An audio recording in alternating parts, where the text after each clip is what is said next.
Hello student, good morning, good afternoon and good evening student. ये तीनों wishes मेरी इसलिए हैं कि आप जिस भी समय मेरी वीडियो देख रहे हैं, मेरी वेल विशेज़ हमेशा हमेशा आपके साथ है। स्टूडेंट, लास्ट क्लास में हम लोगों ने इंडिकेटर्स देखे थे। आज वाली क्लास में हम लोगों को एसिड्स डिस्कस करना है। एसिड्स क्या होते हैं, क्लासिफिकेशन ऑफ एसिड्स क्या होता है, यानी एसिड को कितने पार्ट्स में हम क्लासिफाइड कर सकते हैं, और एसिड्स को पार्ट्स में क्लासिफाइड करने के बाद उनका एग्जाम्पल्स क्या क्या होते हैं, वो आज हम लोगों को डिस्कस करना है। चलिए स्टार्ट करते हैं एसिड्स से। तो एसिड्स के लिए सबसे पहले हम केमिकली देखें कि केमिकली एसिड्स को क्या बोला जाता है, यानी डेफिनेशन वाइज एसिड्स क्या होते हैं। तो डेफिनेशन वाइज एसिड्स होते हैं कि those chemical substances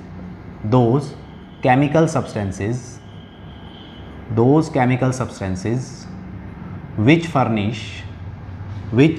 furnish H plus ions into their aqueous solution are known as acids। यानी हम ये कह रहे हैं कि वो केमिकल सब्सटेंस जो पानी में जाने पर, वाटर में डिसोसिएट होने पर, वाटर के साथ रिएक्ट होने पर H प्लस आयन्स रिलीज़ करता है, हाइड्रोजन आयन रिलीज़ करता है, उसको क्या बोला जाता है, एसिड बोला जाता है। एग्जाम्पल, जैसे अगर HCl की हम बात करें तो HCl जब वाटर के अंदर फर्निश होगा, पानी में जाएगा, तो ये H प्लस और Cl माइनस देगा, ये रहा हाइड्रोजन आयन। इसी तरीके से H2SO4 की बात करें तो ये वाटर में जाएगा तो H प्लस और HSO4 माइनस देगा, तो यहाँ भी हमें क्या दिख गया, H प्लस आयन्स। इसी तरीके से HNO3 की बात करते हैं तो ये पानी में जाएगा, H प्लस और NO3 माइनस नाइट्रेट आयन देगा। इसी तरीके से HCN की बात करते हैं तो ये H प्लस और Cn माइनस देगा। इस तरीके से जो भी सब्सटेंस वाटर में जाकर H प्लस आयन्स फर्निश करेंगे वो क्या कहलाएंगे, एसिड्स कहलाएंगे। ये एसिटिक एसिड होता है, जब ये जाएगा तो ये भी H प्लस और CH3COO माइनस को रिलीज़ करता है। तो इस तरीके से जो भी substance H plus ions release करते हैं into their aqueous solution that are known as acids, वो क्या कहलाते हैं, सारे एसिड्स कहलाते हैं। तो क्लियर हो जाता है। एसिड्स जब क्लियर हो जाता है तो इसके बाद बारी आती है हमारे पास क्लासिफिकेशन ऑफ एसिड्स की। क्लासिफिकेशन ऑफ एसिड्स की जब हम बात करते हैं तो क्लासिफिकेशन ऑफ एसिड्स के लिए मैं आपके लिए एक चार्ट फॉर्म कर रहा हूँ कि हम कैसे करेंगे। तो मैं बात कर रहा हूँ यहाँ पर क्लासिफिकेशन की। क्लासिफिकेशन जब हम करते हैं तो क्लासिफिकेशन के बेस पे हम एसिड्स को 4 पार्ट में बढ़ते हैं। फर्स्ट क्लासिफिकेशन होता है classification based on their sources, ठीक है, classification based on their sources. Second classification होता है क्लासिफिकेशन बेस्ड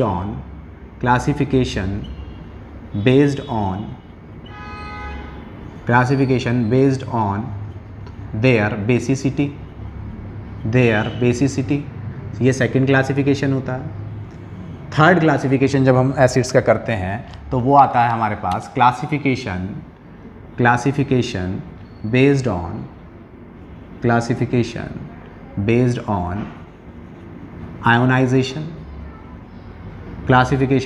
आयोनाइजेशन। और लास्ट क्लासिफिकेशन जब हम करते हैं तो वो होता है क्लासिफिकेशन बेस्ड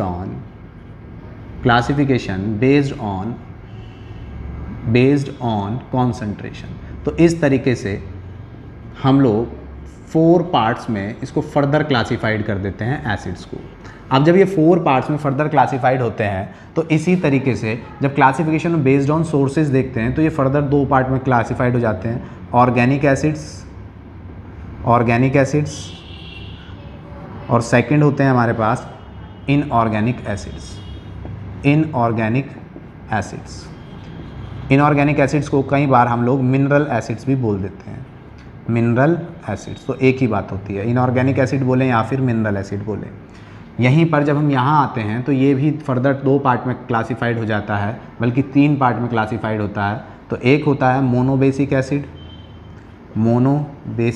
एसिड्स, सेकंड होता है डाई बेसिक एसिड्स, और थर्ड होता है हमारे पास ट्राई बेसिक एसिड्स। तो इस तरीके से हम एसिड्स को 3 पार्ट में फर्दर क्लासीफाइड कर देते हैं। क्लासिफिकेशन बेस्ड ऑन आयनाइजेशन के बेस पे हम लोग देखते हैं, तो यहाँ हम लिखते हैं स्ट्रॉन्ग एसिड, ये 2 पार्ट में क्लासीफाइड होता है, स्ट्रॉन्ग एसिड्स, और सेकंड होता है हमारे पास वीक एसिड्स, वीक एसिड्स। वहीं पर जब हम कॉन्सेंट्रेशन के बेस पर देखते हैं तो ये भी फर्दर 2 पार्ट्स में क्लासीफाइड होता है।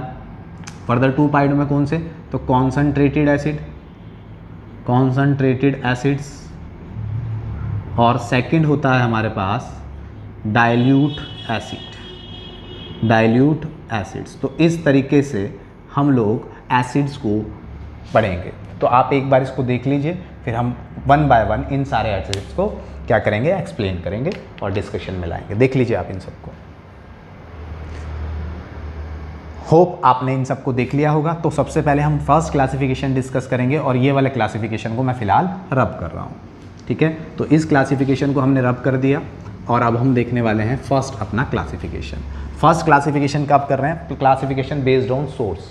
सोर्स का मतलब होता है कि एसिड्स जहाँ से हमें मिलते हैं। तो सोर्सेज के बेस पर हमारे पास 2 तरीके के एसिड्स होते हैं। एक होता है ऑर्गेनिक एसिड्स। तो ऑर्गेनिक एसिड्स क्या होते हैं, डेफिनेशन क्या कहेगी, तो हम कहते हैं कि those acids which we obtain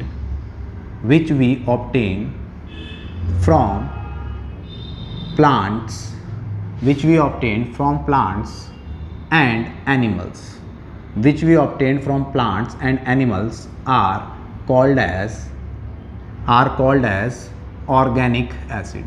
तो वो क्या कहलाते हैं, ऑर्गेनिक एसिड्स कहलाते हैं, कि वो एसिड्स जिनको हम प्लांट्स से या एनिमल्स से ऑब्टेन करते हैं डायरेक्ट या इनडायरेक्ट फॉर्म में, वो क्या कहलाते हैं, ऑर्गेनिक एसिड्स कहलाते हैं। जैसे फर्स्ट एग्जांपल हमारे पास होता है, अगर हम बात करें तो फर्स्ट एग्जांपल में हम कह सकते हैं टार्ट्रिक एसिड।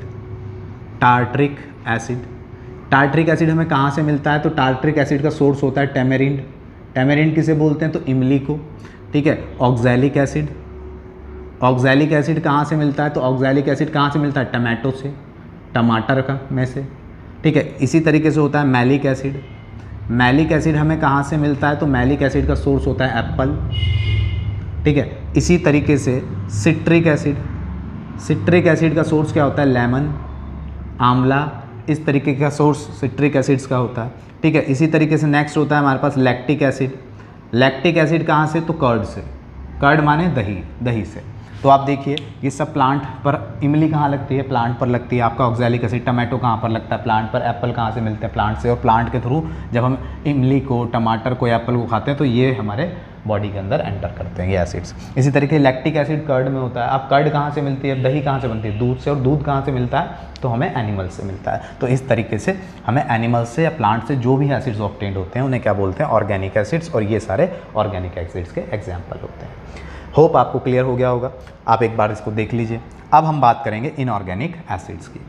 तो जब हम इनऑर्गेनिक एसिड्स की बात करते हैं तो देख लेते हैं इनऑर्गेनिक एसिड्स में क्या होता है। इनऑर्गेनिक एसिड्स का मतलब होता है इसका रिवर्स, यानी इनऑर्गेनिक एसिड्स में क्या होगा, अगर मैं इसको इनऑर्गेनिक एसिड कह दूँ, those acids which we obtained from plant और एनिमल, नहीं, कहाँ से, रॉक्स एंड मिनरल्स।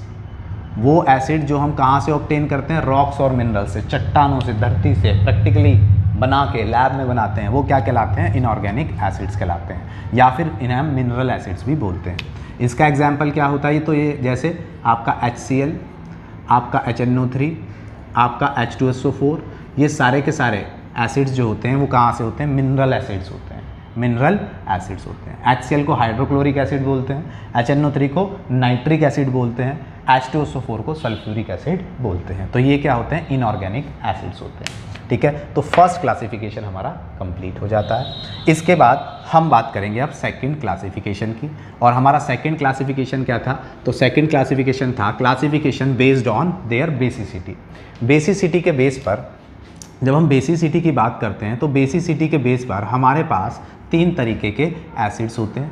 हमने अभी अभी डिस्कस किया था मोनोबेसिक एसिड्स, फिर दूसरे थे हमारे पास डायबेसिक एसिड्स, और थर्ड हम लोगों ने देखे थे ट्राइबेसिक एसिड, यानी हमने नाम से समझे थे। अब इनका काम से भी समझते हैं कि होते क्या हैं। मोनो माने, देखो मोनो माने होता है सिंगल, डाई माने होता है डबल, ट्राई माने होता है 3, ट्रिपल। तो मोनो का मतलब होता है, हम कहेंगे कि वो those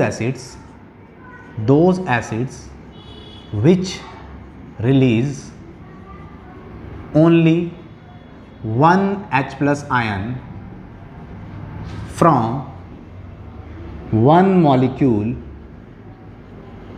of acid, are known as monobasic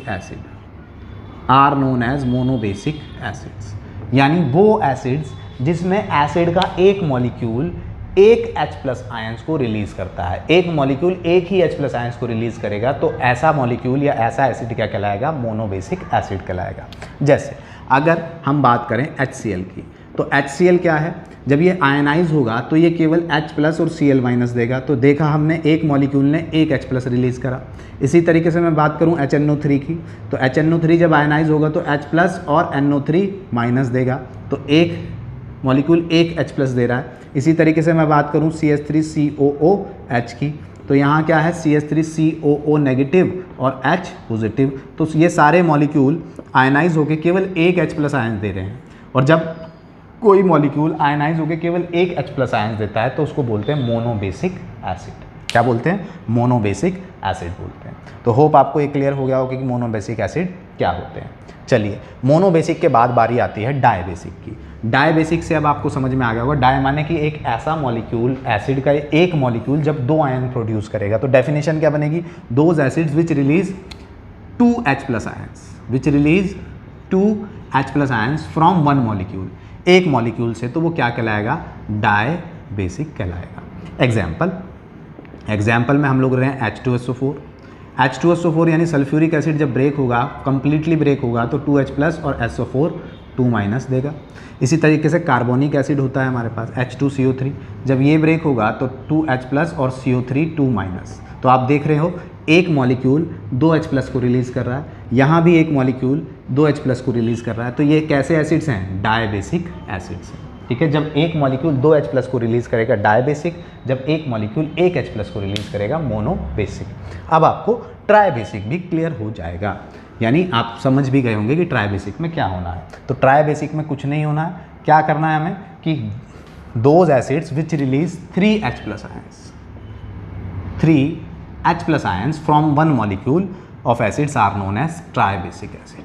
क्या कहलाएंगे वो? ट्राइबेसिक। जैसे ट्राइबेसिक का एग्जाम्पल, तो ट्राइबेसिक का एग्जाम्पल मैं आपको दे रहा हूँ H3PO4 हाइड्रोजन फॉस्फेट। जब ये ब्रेक होगा तो ये 3H plus plus PO4 3 minus, तो यहाँ एक मॉलिक्यूल ने कितने H प्लस रिलीज़ करे? 3H प्लस, और एक मॉलिक्यूल ने 3H प्लस रिलीज़ करे, तो ये कैसा एसिड है? ट्राइबेसिक एसिड है। ठीक है, तो ये हो गया हमारा next classification on the basis of their basicity. Clear होती है बात? चलिए, अब हम पढ़ते हैं अपने नेक्स्ट क्लासिफिकेशन की ओर। अब नेक्स्ट क्लासिफिकेशन हमारा क्या कहेगा वो हम देख रहे हैं। तो नेक्स्ट क्लासिफिकेशन हमने देखा था क्लासिफिकेशन बेस्ड ऑन आयोनाइजेशन। तो आयोनाइजेशन के बेस पर हमारे पास एसिड्स कितने तरीके के थे? तो वो भी दो तरीके के थे, एक स्ट्रॉन्ग एसिड्स और दूसरे वाले कौन से थे? Weak acids. अब स्ट्रॉन्ग एसिड का मतलब क्या होता है और वीक एसिड? देखो, आयोनाइजेशन का मतलब होता है किसी सब्सटेंस को, केमिकल सब्सटेंस को, उसको लिक्विड में डाला और किसी लिक्विड में डालने पर वो आयनाइज हो जाए, आयंस में टूट जाए, चार्ज ले ले, पार्टिकल्स में, चार्ज वाले पार्टिकल्स में कन्वर्ट हो जाए, तो वो क्या कहलाता है? आयनाइज कहलाता है। अब स्ट्रॉन्ग एसिड क्या होते हैं? तो हम कहते हैं those acids which are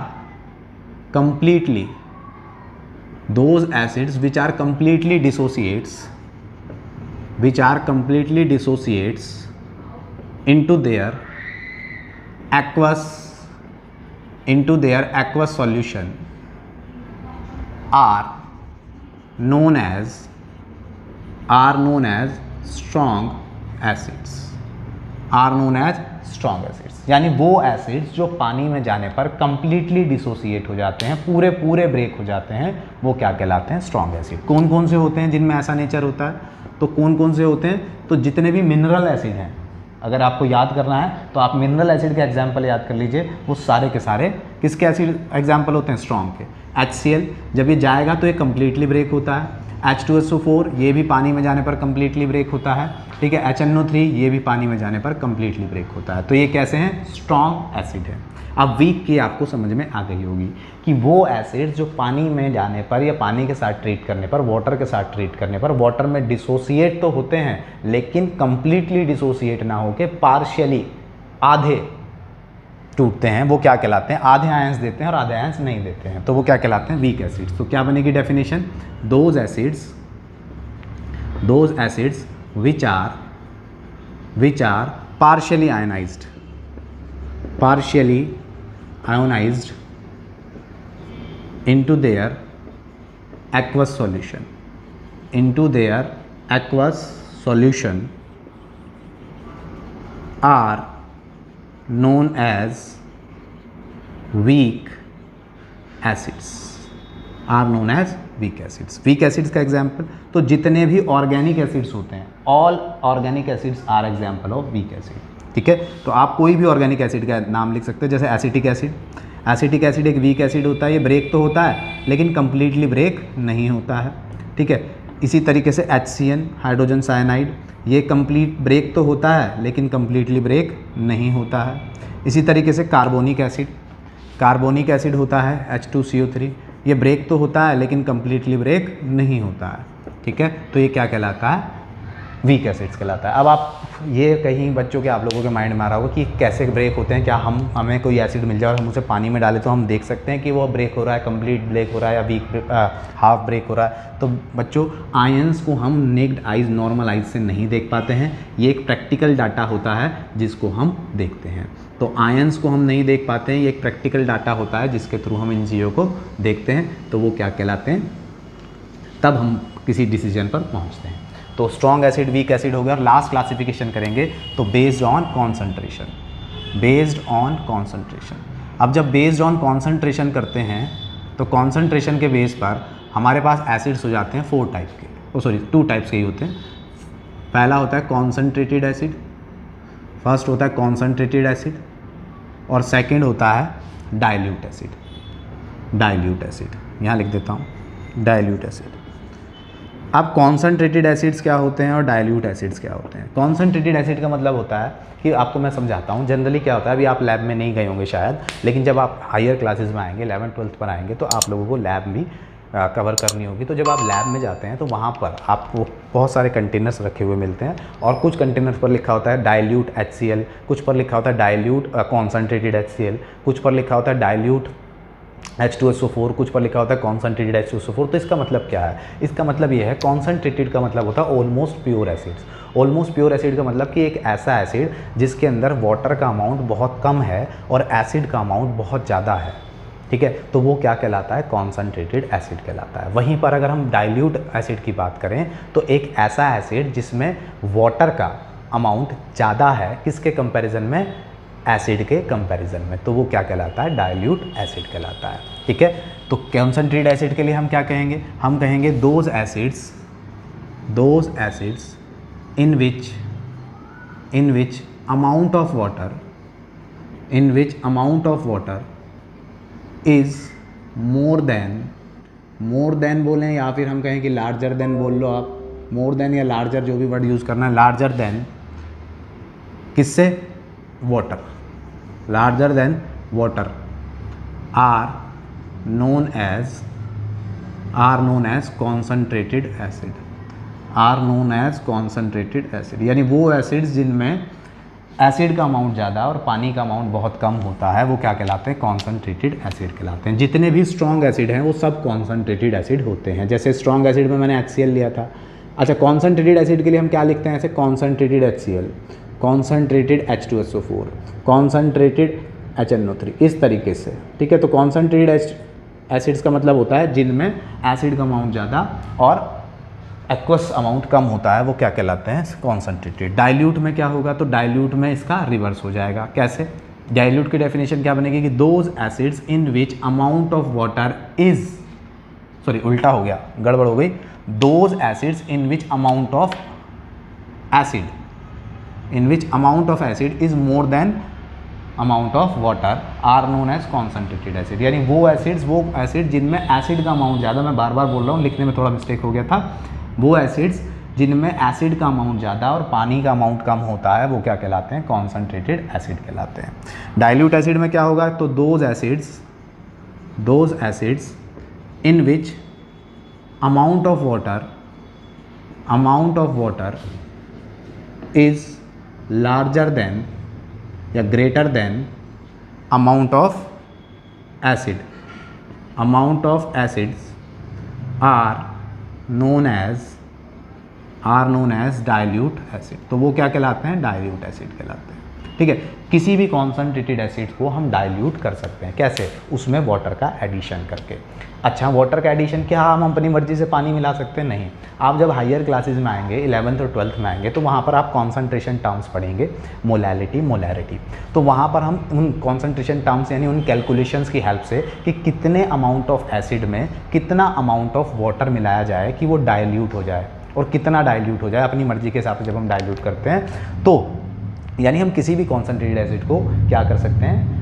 dilute acid बना सकते हैं। कैसे? अमाउंट ऑफ वाटर को ऐड करके। लेकिन अमाउंट ऑफ वाटर ऐसे ही अपनी मर्जी से ऐड नहीं होगा, वो कैलकुलेशन करके प्रॉपर अमाउंट में हम उसमें मिक्स करते हैं। ठीक है, तो क्या होगा? इन्हीं एसिड्स को हम क्या कर सकते हैं? डाइल्यूट भी बना सकते हैं। जैसे उसके आगे क्या लिखा होगा? Dilute HCl, dilute H2SO4। अब अगर हमें कहीं ऐसा लिखा हुआ मिल रहा है तो इसका मतलब है कि इसमें वाटर का अमाउंट ज़्यादा है और एसिड का अमाउंट कम है, तो ये क्या कहलाता है? डाइल्यूट एसिड्स कहलाता है। एक क्वेश्चन आपका बहुत ज़्यादा पूछा जाता है, वो भी मैं आपको यहाँ पर क्लियर कर देता हूँ। चलिए, होप आपने देख ही लिया होगा। ठीक है, अब अगर मैं आगे बात करूँ तो लास्ट क्वेश्चन क्या है? वो डाइल्यूट, कॉन्सेंट्रेटेड और डाइल्यूट से ही होता है कि जब हम किसी कॉन्सेंट्रेटेड एसिड को, आपके पास क्वेश्चन आता है कि जब हम किसी कॉन्सेंट्रेटेड एसिड को हमें डाइल्यूट बनाना होता है तो हमें क्या करना चाहिए? What precautions we should use, हमें कौन सी प्रिकॉशंस, क्या सावधानियां बरतनी चाहिए? तो आप समझिए, अगर हम क्या करेंगे, अगर हम एक कंटेनर लेंगे और उस कंटेनर के अंदर हमने क्या किया हुआ है? उस कंटेनर के हमने अंदर लिया हुआ है हमने कॉन्सेंट्रेटेड एसिड। क्या है? Concentrated acid. और इस कंटेनर में हम पानी मिला देंगे, तो जैसे ही आप इसके अंदर वाटर डालोगे, ये सारा एसिड स्प्लैश हो जाएगा, यानी रिएक्शन हो जाएगी एक्सोथर्मिक, बहुत हीट प्रोड्यूस हो जाएगी और ये सारा एसिड स्प्लैश होकर आपके फेस पर आ जाएगा। अगर आप यहाँ से या यहाँ से डाल रहे हो तो क्या होगा? ये सारा आपके फेस पर आ जाएगा और आपके जलने की या बर्निंग होने की या नुकसान होने की संभावना हो जाती है। तो इसीलिए कभी भी कॉन्सेंट्रेटेड एसिड के अंदर पानी नहीं मिलाया जाता है। We never we add the water into the concentrated acid. ठीक है, हम कभी भी पानी को एसिड के अंदर नहीं मिलाते हैं। कब? डाइल्यूशन करते समय, ऑन डूइंग डाइल्यूशन। अब हम क्या करते हैं? अगर हमें डाइल्यूशन करना है तो हम क्या करते हैं? हम एप्रोप्रिएट अमाउंट में, जितना हमें पानी मिलाना था उस अमाउंट में पानी ऑलरेडी कंटेनर में ले लेते हैं, वाटर, और कॉन्सेंट्रेटेड एसिड ग्लास रोड की हेल्प से इस तरीके से यहाँ से धीरे धीरे डालते हैं, थोड़ा थोड़ा डालते हैं। वो ग्लास रोड की हेल्प से यहाँ से होता हुआ नीचे आता है, और जब वो इसमें आ जाता है तो उसके बाद इस ग्लास रोड को स्टिर करते हैं। जब धीरे धीरे घुमाते हैं उसके बाद थोड़ी देर रुक जाते हैं, फिर थोड़ा सा डालते हैं, फिर इसको घुमाते हैं, इस तरीके से। यानी हम जब भी डाइल्यूशन करेंगे, कॉन्सेंट्रेटेड एसिड से डाइल्यूट एसिड बनाएंगे, तो हम पानी के अंदर एसिड मिलाएंगे, ना कि एसिड के अंदर पानी। अगर हम एसिड के अंदर पानी मिला देंगे तो रिएक्शन एक्सोथर्मिक हो जाएगी, एक्सप्लोसिव हो जाएगी। ठीक है, हमें नुकसान हो सकता है, और यहाँ पर रिएक्शन एक्सप्लोसिव नहीं होगी, एक्सोथर्मिक नहीं होगी अगर हम धीरे धीरे स्टिर करके मिलाएंगे। तो इसलिए हमें पानी के अंदर एसिड मिलाना चाहिए, ना कि एसिड के अंदर पानी। होप आपको क्लियर हो गया होगा। चलिए स्टूडेंट्स, मिलता हूँ आपसे नेक्स्ट वीडियो में प्रॉपर्टीज़ ऑफ एसिड्स के साथ। फिजिकल प्रॉपर्टीज़ और केमिकल प्रॉपर्टीज़ ऑफ एसिड्स को हम लोग नेक्स्ट पार्ट में डिस्कस करेंगे। अगर अभी तक आपने चैनल सब्सक्राइब नहीं किया है तो प्लीज़ चैनल को सब्सक्राइब कर दीजिए, वीडियोस को लाइक कर दीजिए, और ज़्यादा से ज़्यादा इस वीडियो को शेयर कीजिए उन स्टूडेंट्स के साथ जिनको इस समय इन वीडियो की नीड है। और PDF का लिंक मैंने ऑलरेडी डिस्क्रिप्शन बॉक्स में डाला हुआ है, आप वहाँ से PDF उठाकर प्रैक्टिस पेपर जो आपका वहाँ पर मिल जाएगा और आप उसको सॉल्व कर सकते हैं। मिलता हूँ आपसे नेक्स्ट वीडियो में। Thank you very much.